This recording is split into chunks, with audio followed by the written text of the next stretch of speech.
Hello friends, তো আমি আজকে প্রথম একটা গার্ডেনিং ব্লগ করছি। তো এই ব্লগের মধ্যে আপনাদের অনেক কমেন্টের উত্তর দেবো। তো আমি কোথায় থাকি এটা আপনাদের অনেকের প্রশ্ন, আপনারা অনেকে কমেন্টে আমাকে জানান, লেখেন।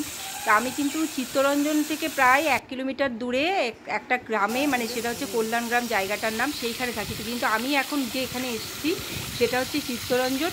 আর এখানে দেখুন আমি যে এসেছি, আমি কেন এসেছি, আমি কিন্তু এখানে যে আসি অনেক সুন্দর সুন্দর গাছ কিন্তু এখানে পাওয়া যায়। আর দেখুন এই যে একটা জলের পাইপের আছে, সেই পাইপটা দিয়ে জল পড়ছে, সেখানে দেখুন একটা কি সুন্দর জলের মধ্যে পাশেই ঘাসের মধ্যে একটা সুন্দর গাছ হয়ে আছে। এই গাছটার অ্যাকচুয়ালি নামটা আমি ঠিক জানি না, কিন্তু পাতাগুলো অনেকটা প্রজাপতির মতো দেখতে। তো হয়তো বাটারফ্লাই, আর আমি শুনেছি বাটারফ্লাই প্ল্যান্ট হতে পারে এই গাছটার নাম, জানি না ঠিক নামটা। আপনারা যারা জানেন তারা বলবেন। তো আমি এই ঘাসের মধ্যে পেয়ে গেছি, তাই জন্য আমি কী করলাম, নিয়ে একটা খুরপির সাহায্যে এই গাছটাকে উঠাবো, যেহেতু ঘাসের মধ্যে আছে আর অনেক জল। এখানে আমি যে দাঁড়িয়ে আছি একটু জলের মধ্যেই দাঁড়িয়ে আছি।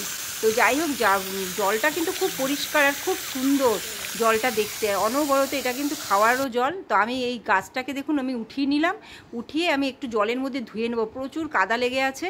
তো এই যে এই জলটা নিচে পড়ছে, সেই জলটার মধ্যে আমি একটু ধুয়ে আপনাদেরকে দেখাচ্ছি এই নিচটা কীরকম। গাছটার নিচের মধ্যে একটু হলুদের মতো, যেরকম হলুদ থাকে না হলুদ গাছের তলায়, সেরকম এই গাছটার তলায়ও আছে এরকম হলুদের মতো। খুব সুন্দর দেখতে লাগছে গাছটা। এই দেখুন সামনে থেকে আপনাদেরকে দেখাচ্ছি।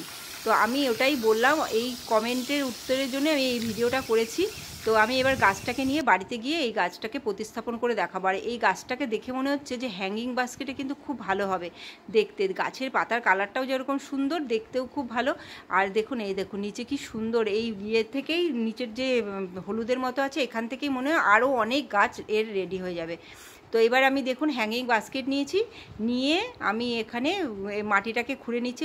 বাস্কেটের মধ্যে মাটি রাখাই ছিল, সেই মাটিটাকে একটুখানি খুঁড়ে গাছটাকে বসিয়ে দেবো। এটাই হচ্ছে আমার এই গাছটা, এই ব্লগটার মধ্যে এই গাছও দেখালাম আর আপনাদেরকে জায়গাটাও বলে দিলাম। আপনারা অনেকে আমার কাছ থেকে গাছ চাইছেন, তো আমি কি করে গাছ আপনাদেরকে পাঠাবো সেটা কিন্তু আমি এখনও কোনো ব্যবস্থা করিনি, তাই জন্য আমি গাছও পাঠাতে পারছি না। এখন আমাকে ক্ষমা করবেন, আমি যখন আমি ব্যবস্থা করব ঠিক পাঠাবো। আপনারা অনেকে আমার থেকে গাছ চেয়েছেন, আর একদিন না একদিন সত্যি আমি কিন্তু গাছ পাঠানোর ব্যবস্থা করবই অবশ্য করে। তো আপনারা এই ভিডিওটা দেখবেন, যদি ভিডিওটা ভালো লাগে আমাকে কমেন্টে জানাবেন জায়গাটা কীরকম আমাদের এখানকার, আমি যেটা দেখালাম সেই জায়গাটা সম্বন্ধেও বলবেন। তো আমি এখানে ভিডিওটা শেষ করছি, বাই বাই।